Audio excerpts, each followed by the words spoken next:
Good morning. So let's see how this goes this week.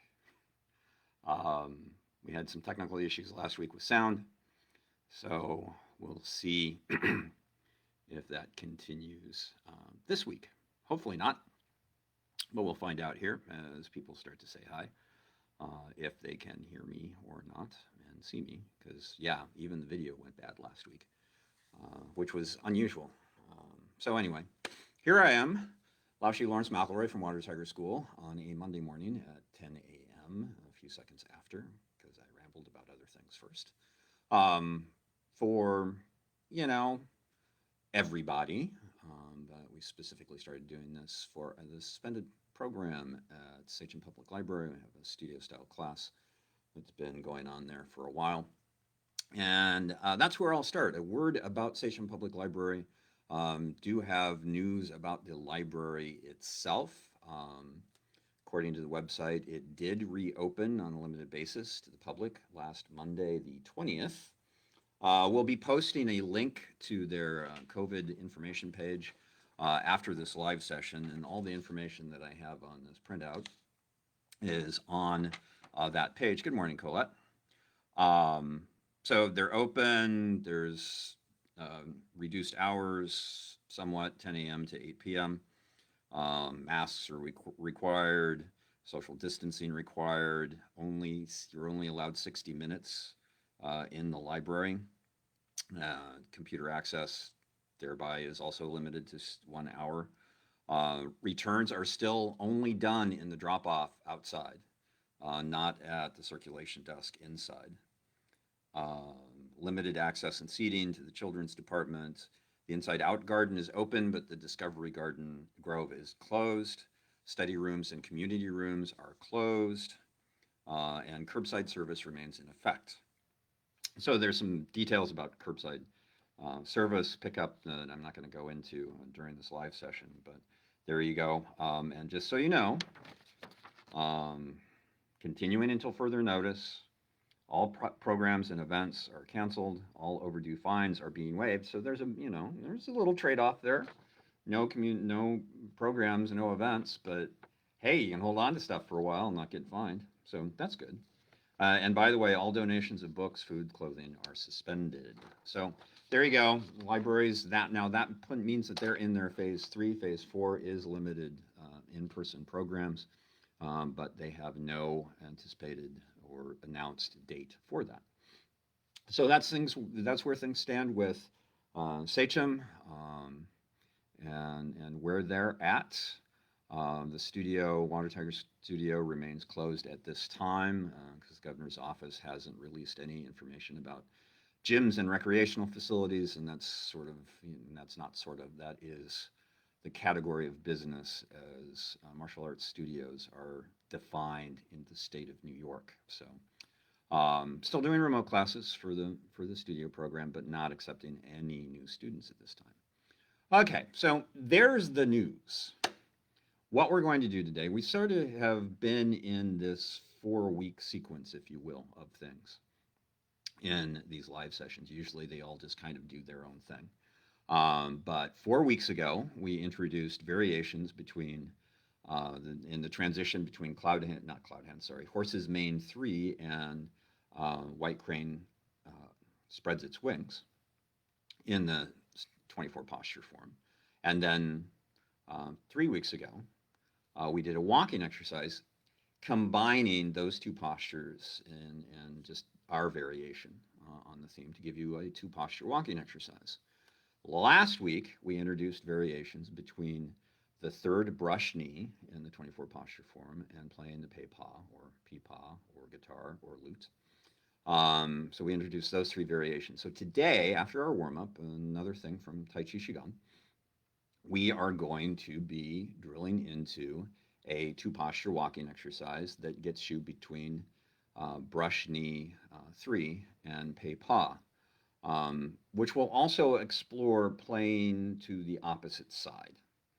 So I didn't pull the Post-it note, so I don't remember the date, but it was early on in the pandemic in the live sessions. We did a live session for West Babylon for the program that was suspended there, but now they're remote. that involved opening and playing to the opposite direction. So normally we open and our first step is to the left. Um, Water Tiger believes, and it's also important to open and your first step to the right. So everything's done in sort of a mirror image.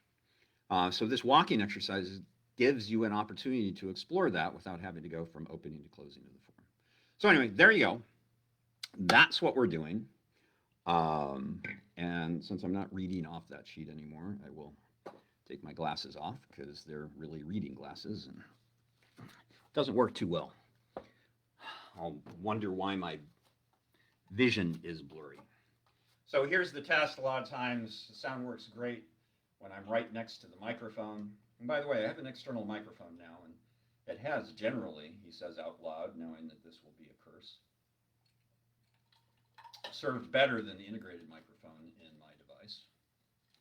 So we'll see what happens, or hear what happens. So you'll notice I have 3 stripes this week. So I got a promotion? No. It's just one of the ways this walking exercise manifests. You can mark it out so you know where you're at. There's a second way, a little modification that sort of destroys the lines, but that's okay. Well, I'll start with a shake, loosening things up.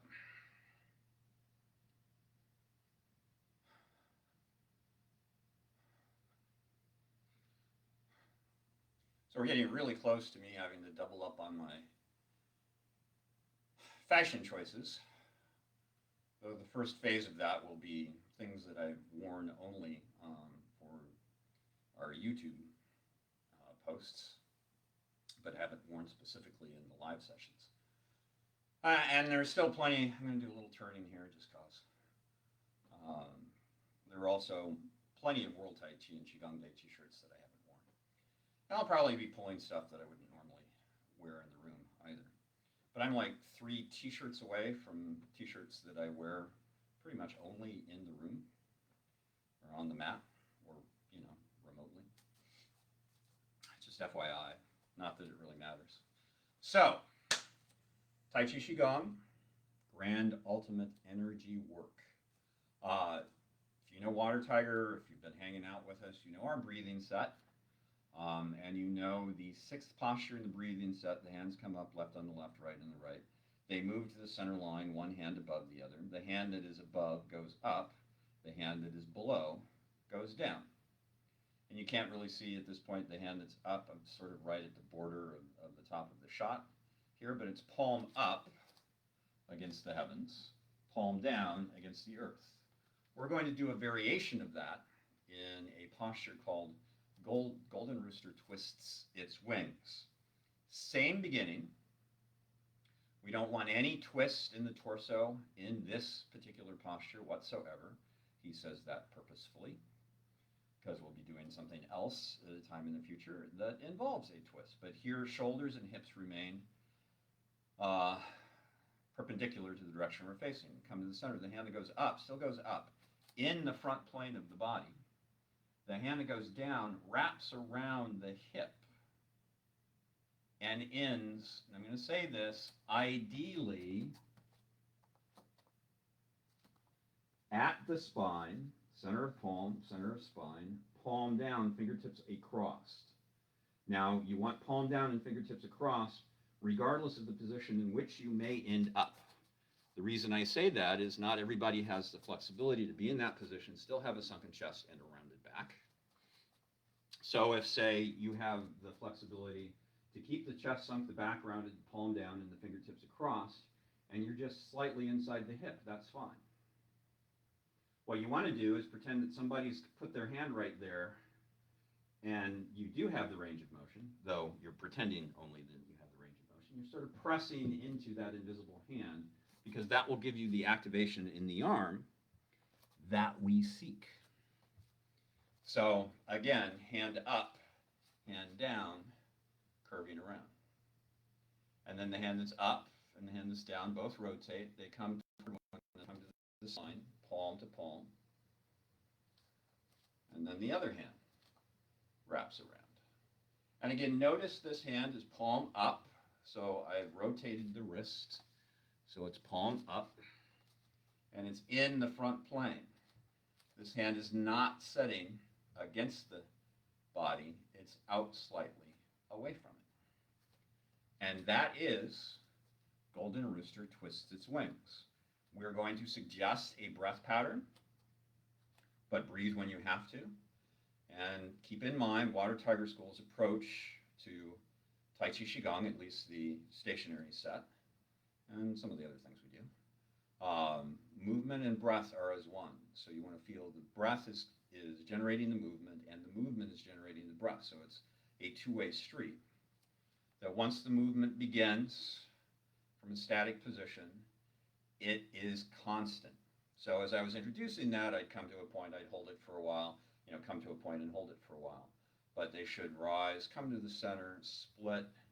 As soon as the hand down reaches down, the hand up reaches up, they come toward one another. That's another point. We utilize, or we can use this particular set, the primary and the coiling sets of stationary Tai Chi Qigong, to explore our whole body awareness, our proprioception and kinesthesia, the awareness of our body in space, and the awareness of our body in space in movement. And what that means is even though the hands are moving two different distances, they both reach the apex, the end of their extension at the same time, and come back toward one another. So there's little more than a bounce at the end. It's not like this hand gets there and waits for the other hand to get to its range of motion. Regardless of your range of motion, they both hit that point at the same time. Ideally, perfect world. So I'm going to, since I have 3 lines here, I'm going to center my feet in the middle of the set of lines. And we'll do, I don't know, maybe 3 repetitions, just 6 total. I might change my mind. Did this in a remote studio class the other day, and I think we ended up going 9 times. So I make no promises, but I'm going to say 3 pairs for 6 total. Just start, feet shoulder wide, knees open. You know the standard here, hopefully, if you've been with us before. Chest sunk back, rounded, chin from parallel, slight tuck down. If you wanted to make a whole thing about it, we could just start here and then breathe into it, but I prefer to do this morning. Right? Opening, slight opening, light relaxation between the outside of the lats and the inside of the biceps and triceps. Find an aspect of the breath, either an inhalation or an exhalation, to float the hands. So just activating the wrists so the palms are floating downwards. They don't have to be parallel to the floor here, folks. Don't tweak your wrists just because you think they're supposed to be parallel. And then find an exhalation. So an inhalation, ideally, draws the hands up, left on the left, right on the right. Both hands come to the center line. The hand above, now an exhalation. Going up, the hand below, wrapping around, kind of snaking around that hip. And they both reach the apex of their extension at the same time. And an inhalation, ideally, brings them back together. And an exhalation separates them. That's 1 pair. I think we're going to go to 6 pairs. Inhale. Maybe. Exhale. Hand that's rising is on that center line. The Gong point, the center of the palm, stays on the center line all the way up in the transition as well, and coming down. The change in the lowering hand from going right straight down to wrapping around the hip happens after it clears the rising hand. Second half, second pair. Notice that arm is not straight, either the one going down or the one going up. Inhale may be coming together. The upward hand farther away from the body. My rising hand is closer to you than it is to me on both sides. Coming back together. Maybe on the inhalation. Ideally, nasal breath here for both the inhalation and the exhalation, but breathe how you must. But I urge you, even though we have that particular point of view, breathe how you must. Explore, train, practice a nasal breath. And call this the first half of the fourth pair. It might be the first half of the fifth pair. I sort of lost count there for a moment.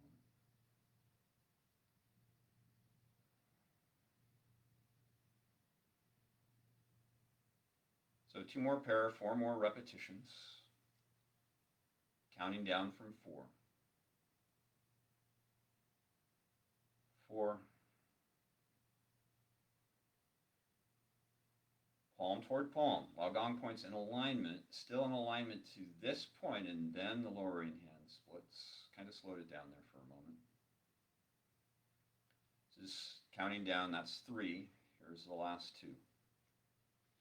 So first half of the last pair, or 5 of 6.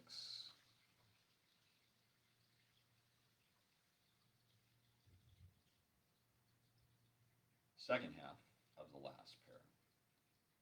And on this last repetition, left to the left, right to the right, palms down. What's up floats down on its side of the body. What's down rises up on its side of the body. They float down together.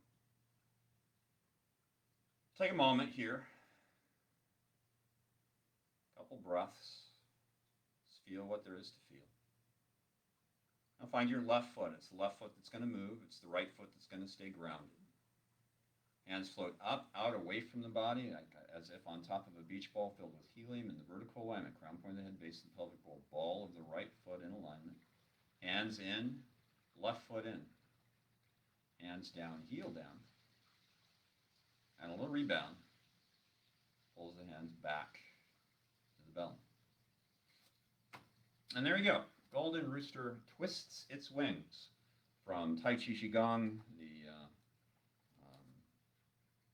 stationary family of Tai Chi Qigong, and I don't keep them track in my mind, which is the primary and which is the coiling pieces of the stationary set, which is, bad me. So, to do this walking exercise, lots of different things we need to know, from one side to the other side. One is we're starting in brush, knee, step, and strike, so you need to be familiar with Water Tiger School's 4 stance. Water Tiger School's 4 stance is shoulder wide. Chosen my 2 blue lines, right? So I tape these out pretty close to my shoulder width, so it seems like the one on my right side is a little bit broader than the one on my left, so I might not always hit the lines. We'll see. But shoulder width is determined by the drop of the shoulder, not the outside of the delt, nowhere on top of the trap or anything like that, but that initial decline of flesh and bone at the very edge of the shoulder should split the heel on that side in half. Same on this side. The foot that's going to be your rear foot, and it will be the right foot first, should be somewhere around a 45-degree angle. Note the language that I'm using, somewhere around. Yes, a 45-degree angle is ideal. Toes forward, toes right out straight to the side is a 90-degree angle. So a 45-degree angle is in between, halfway. Right, but that doesn't work for everybody. You might have ankle issues. If it's a flexibility issue, work on it.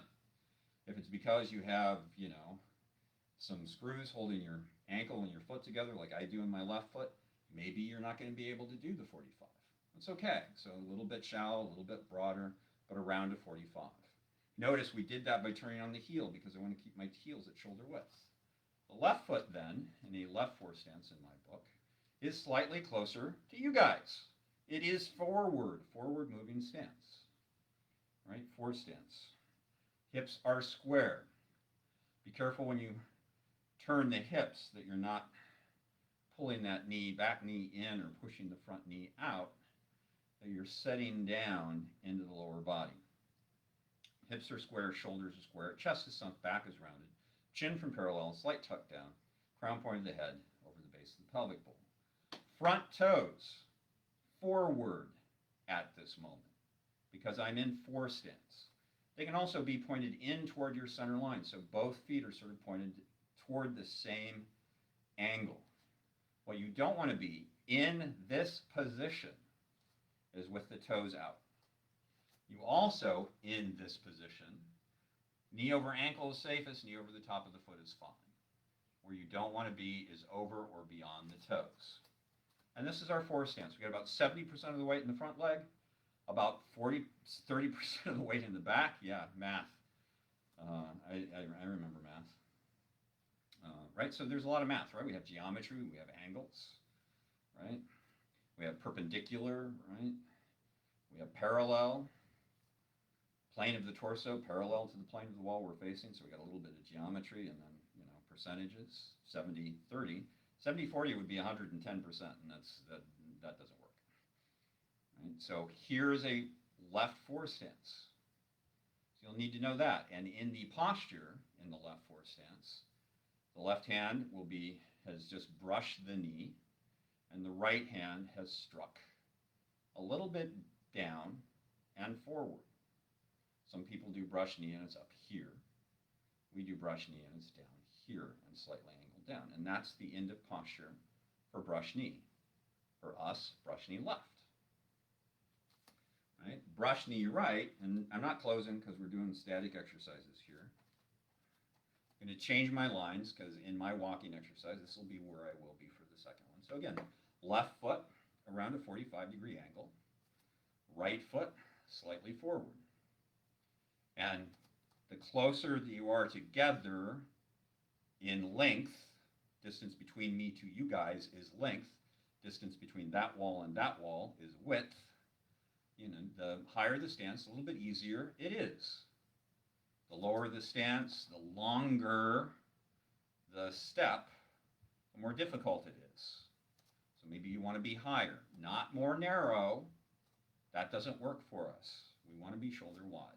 If you're a little bit inside of your shoulder width, okay, no harm, no foul. Some people have to do that because of hip flexibility issues, that sort of thing. So again, 70-30, knee over ankle, knee over top of the foot, front toes forward, back toes at around a 45. Well, no, I'm not. I was going to say I'm having a good day. I think my back foot's at the 45, and I had to look down to check, and it's not. And it sort of chooses its own position. If I put that, now it's at the 45, and my foot's going, dude, no, not today. So, chest sunk, back rounded. Now, can you guess? Brush knee. Which hand brushed the knee? I don't hear you. Okay, if you said right, you were correct. Right hand has brushed the right knee. Left hand, again, not up here, like some people do, but down here. And this is, in our book, a right brush knee. So there's the brush knee that you need to have. So if you were here last week, you know that we have a pretty complicated series of movements to get from brush knee to pei pa. But let's do pei pa, just cause. So the first side, going to be back foot again around a 45. Just the heel of the front foot on the ground, and ideally no weight. So knee is bent. Hopefully you can catch that there's a bend there. If you need a little bit of weight, if you need like 98.2 or 95.5 or something so you don't fall over, that's fine. Right? And for me, my heels are in alignment. Some people might want a little bit of distance opening. I do not recommend being in this particular posture with any sort of closed cat stance. Right? And this too, with the heel down, is a little bit much. The hands, again, this has nothing to do with how you actually get into the posture. But you know prayer hands from yoga.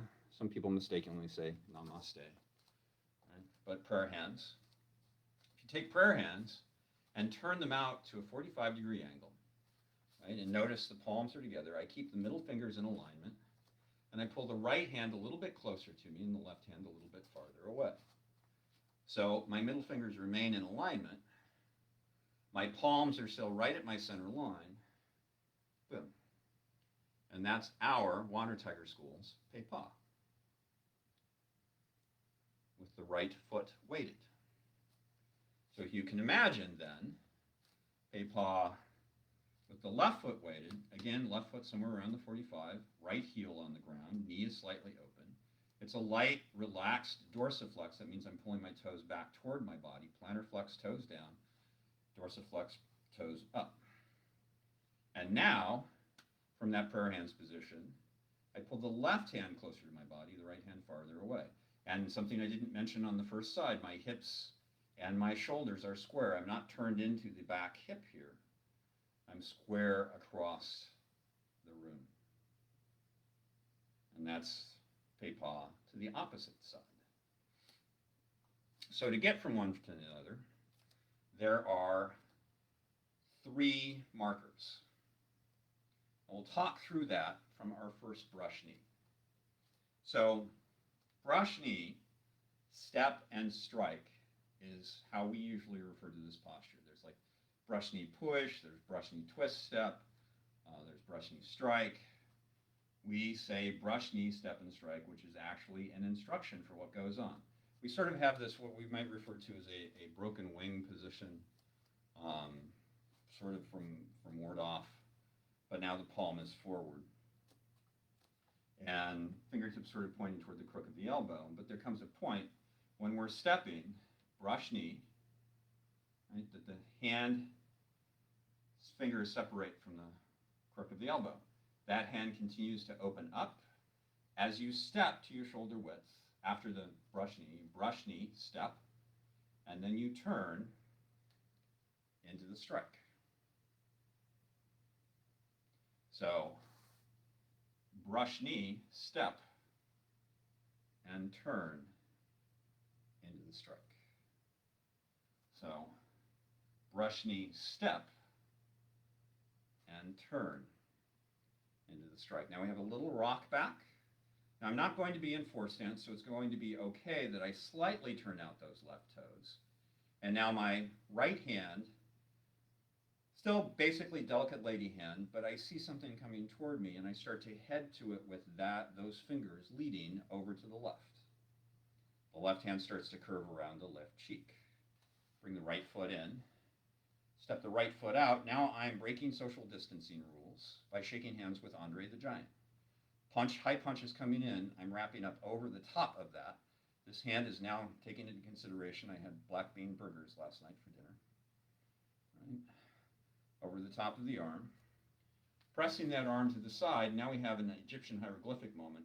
The detour, Andre the Giant, Egyptian hieroglyphic moment. Just names of the transitions, not names of postures. So the right hand is up, fingertips up. Left hand is down, fingertips down. Both palms pressing toward, at, or across the center line. And then I turn into T'ai Chi. So that sequence again, on the regular side, at Water Tiger refer to this as when we play the form to the left. Because when we open, the weight may settle into the right first, but our first step out is to the left. And as we move into the form, the first stance is to the left. However, other people judge it by that first weight settle. So they would refer what we call playing the form to the left as playing the form to the right, because that initial weight drop is in the right leg. I understand that. I agree it's an appropriate choice. But I also agree our choice is appropriate. So, anywho, one more time. You know, this sort of broken wing thing, by the way, if you notice a little dark spot, I have no idea it's a bruise. Well, I do have an idea. I think it was carrying a box in from the front stoop last week. Boom. Notice I'm picking up the foot up off the ground, just FYI. At the same time, I'm letting the fingertips release from the crook of the elbow. Brush knee, step, and strike. Little rock back, little detour over to the left. What I see is a spear coming in at that height, and I'm going to deal with it, but I see this high punch coming in, and it's closer. So I have to go up over the top of it, shaking hands with Andre the Giant. Then coming around the back side of that and pressing it to the side at my Egyptian hieroglyphic moment, and then turn forward. Now, to do that sequence to the other side, I have 2 choices here. A little bit more difficult, sort of a twist step. Notice my hands are already sort of in that position they need to be for brush knee when I'm at pei pa. So to save my lines, I do a little twist step, turn on that front heel as I'm weighting it, pick up the heel of the back foot and kick it out, pick up the back foot, brush knee, step, and strike. Now with the right foot forward, I do my little rock back. My left hand now takes the detour over to the right. Right hand starts to wrap around that right cheek. I go up to shake hands with Andre the Giant, stepping to my shoulder width with the heel and the foot at the 45, up over to the left. I press that punch over toward my right shoulder. My right hand brings in my right foot, and I turn into pei pa. Now I'm out of space, right? Well, no, I have space between me and the camera, but my head's starting to get cut off, and all I have to do to keep going is that little twist step. And I can go back to the first side, do the sequence again, and then I can go back to the second side. Alrighty then. I'm sure you all got that, and I can just log off and call it a morning and go get to my admin, right? Don't worry, we're going to do that again. And the modification, right? The way that I do it, with that little twist step, I can maintain standard, kind of 3 lines as I'm moving. But what you may find, either you might be one of those people that need a little bit of an opening for your pei pa, so your left heel isn't on the same line as your right heel, which is fine. Or maybe that twist step just causes all sort of challenges for you. You get a little bit wobbly in that sort of narrow, twisty step. So what you can do is, instead of the twist step from this position, as you move, you take a step.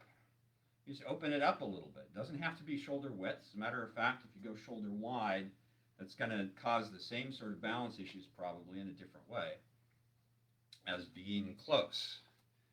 I'm just going to see what we got here. Oh, come on, Colette. I think there's gray matter on somebody's floor at home. Anywho, right? I just step a little bit to open it up so I have a little bit better balance going into the next posture. But then I don't have my lines, and that's fine. If you have your shoulder width, I am still at my shoulder width there. I'm just not on my lines. So do whatever you need to do. If you need that little opening so you're a little bit more balanced, you have a little bit broader base to do the next brush knee, cool, no harm, no foul. It doesn't have to be this twist step to keep going. So that sequence again involves a brush knee right, a little detour, a little shaking hands with Andre the Giant, not way up here. We use Andre the Giant just to know that it's supposed to be a little bit higher. And by the way, why we say shaking hands with Andre the Giant? Because when you reach up, you go up over the top, you drop the fingers down. Just the way if you're shaking hands with somebody. Don't shake hands with anybody. Fingertips are down. You don't have to do the Shaolin salute that we do, but just a simple monk salute works fine. You don't have to shake anybody's hand, and you shouldn't these days. Right? But anyway, up over the top, because that punch is coming in, and I want to go up over the top of that punch and then direct it to the side. And from there, pei pa. From one side and then the other. Right? So shake things out. No expectation. Right? The feet will tell. right? That's all it is. You know the movement. If you've been doing the form for a while, you can't ever go into autopilot, and this is part of the reason why. If you're really mindful of what's going on, the body will follow where the feet are. And it's not that the feet lead. Again, this does all the leading, but it leads according to its base. It is aware of where things are in the upper body, where things are in the lower body, and it will move things accordingly. If you get out of here, right? If you become this person and you're in here instead of in here.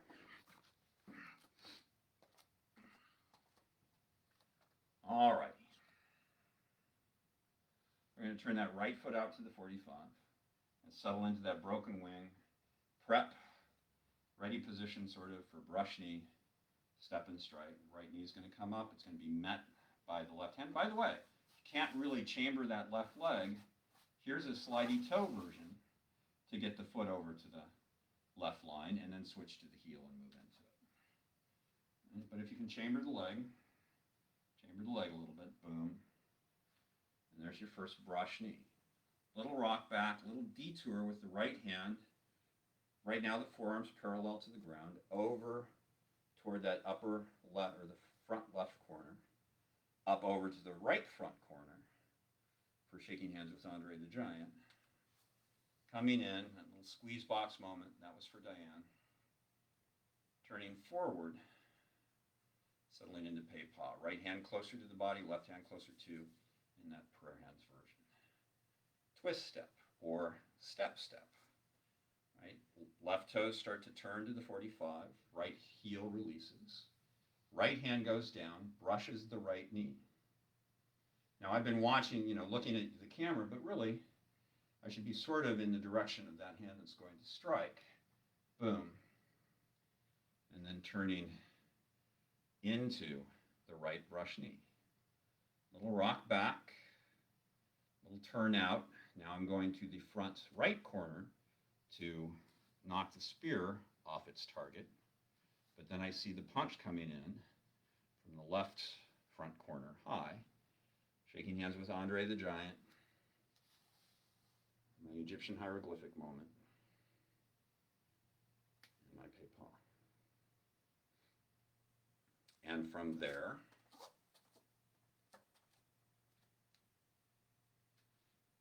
twist step, or step step, and another brush knee, step, and strike. Little rock back, little turn out, over to that front left corner, up to the front right corner, fanning the back side, not really fanning, I'm just going back there. You're not doing this. I'm just reaching behind what my range of motion is while my chest is sunk, my back is rounded. Coming in to that transitional moment and turning forward into Pei Pa. Brush knee, step, and strike. Little rock back, little detour over to the right, up and to the left. Right hand is now the one is across the backside, moving into that compression, folding in and opening up, hips are square. One more pass. Boom. Or step. And so I'm going to throw the lines out this time. I'm going to step to open up a little bit. So I have a little bit more control. I don't have the lines, but I'm stepping in a way that works for me.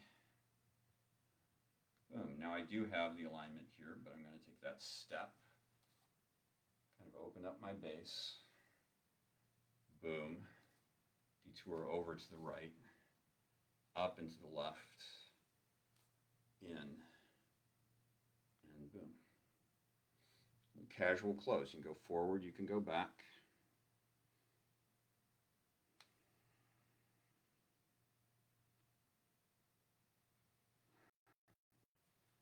By the way, my wife went to San Francisco and I got this t-shirt. Many, many moons ago.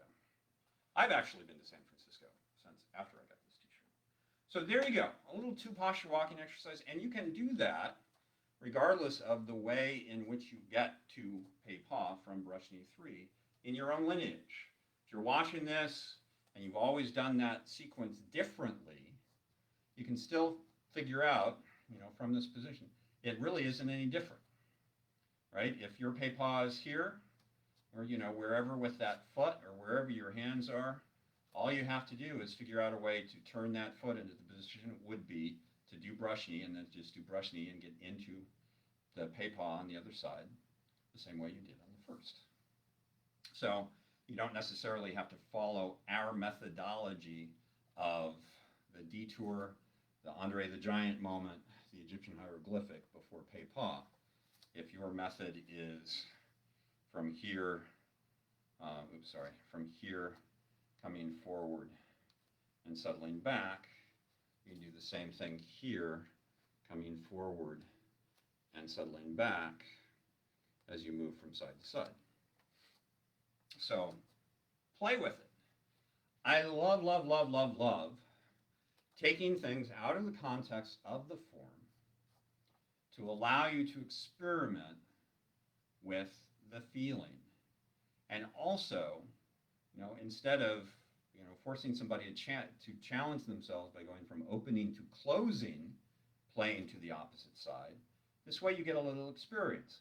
There are postures, plenty of them in the 24, that we play by design both sides.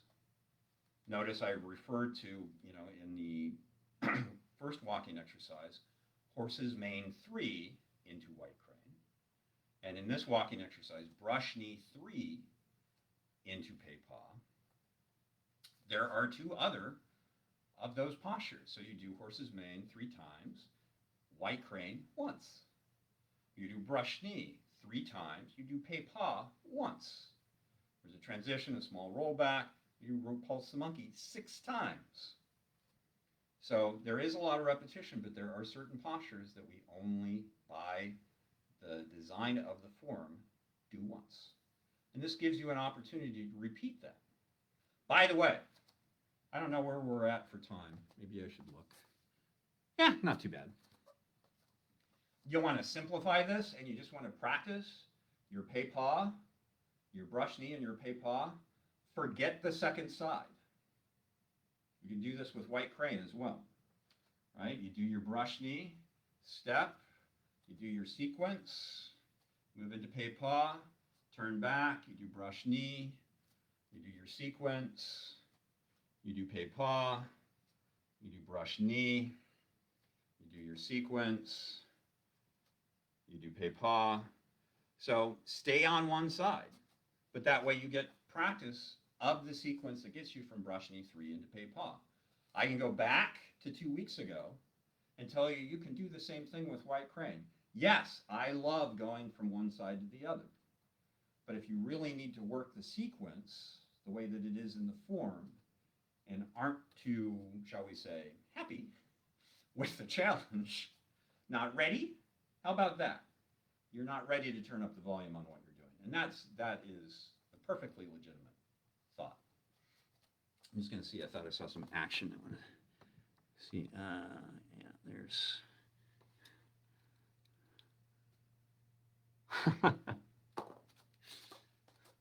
I'm not sure if that's about what I just said, about just staying on one side, that it's a pro tip or not, Rich, but thank you. But you can do the same thing with the horse's mane and white crane sequence. You don't have to go from one side to the other. You go from the third parting wild horse's mane into your white crane. And from white crane, you come back to hold the ball again. And you do the sequence. And notice in this one, I'm moving diagonally across the room. So you don't have to concern yourself with getting both sides. If that's just too much of a brain glitch for you at this point. But I urge you, that we need to challenge ourselves, that it is what helps us understand what it is we do and how it is we do it. So there you go. You have your brush knee. You have your regular sequence over to the right, over to the left first, then up and to the right. Your little transitional moment, your Egyptian hieroglyphic moment into Pei Pa. And then you have the brush knee on the other side. The detour changes sides. It's simply, yes, I use the S word there, a mirror reflection of the other way, of the regular way of doing things. So I hope you enjoyed that. I hope you didn't lose too many brain cells. We'll see. Oh. Okay, so the pro tip was don't really shake hands with people. That's a health tip, I think, isn't it? But anyway, so I hope you enjoyed it. I hope you had a good time. I certainly did. I love these, like I said, I love these deep drills. And I love switching things up. But don't worry, this isn't the rest of the world in our Facebook Live series. I have several things in the queue, but I figure, after these last 4 weeks, maybe something to help bring us down. And I mean, bring down the level of difficulty. We don't need anything to bring us down these days. So anywho, so we'll see. I have a couple of ideas that can do that next week. We have a whole bunch of stuff in queue. The Facebook Live, not the Facebook Live, the YouTube channel is still going on. We're tending to upload the original version. We're like only in the first couple of weeks of April right now, with our first Facebook Live sessions being posted to our YouTube channel. But we did some original content last week. I presented a deep drill into the split leg hamstring, what I know is the split leg hamstring stretch from yoga, with some modifications. Basically, don't go as deep. And intensifiers of the split leg hamstring stretch. And we have an idea of what will be next, but it'll probably be later in August before we do more original content there. But we also cleaned up the channel. We put things together in playlists. So like the 10 Basic Principles of Tai Chi, the 2 views are on a playlist. The 3-part series on the 13 root energies of Tai Chi are on a playlist. The rest of the sort of more lecture-y, talky kind of stuff, the 5 root goals and some other things are all on, well, the 5 root goals are on their own playlist. But other things that are, again, sort of more lecture-y are all on, random thoughts. The stretches and the physical training stuff is all on stretches and physical training, that sort of thing. So we think it's a little bit more user-friendly, but, it's not always what you think. So there you go. That's it for this week. Colette, you're welcome. Glad that it works for you. And yeah, we're leaving the videos up. We may eventually take down the videos from the Facebook page and leave it, since they're up on the YouTube channel. But we'll see. But that'll be on down the road. And again, at this time, for the foreseeable future, we're here on Mondays at 10 a.m. So take care. Wash your hands frequently. Wear a mask if you're going where there's going to be people. And keep some hand sanitizer. I have my little stash in my, in a wild crocodile there, Rich. Have my own stash in the car of hand sanitizer and hand lotion. As a matter of fact, there's not a lot of security in the way that I do that, because I tend to leave the windows down when I go somewhere. So before I get in the car, I can reach in and get my hand sanitizer and sanitize my hands before I enter the car. So anyway, that's just me. There's a pro tip. And I guess that's it. So take care, be safe, wash your hands, wear a damn mask, and when you can, absolutely positively stay home. And we'll catch you in the future.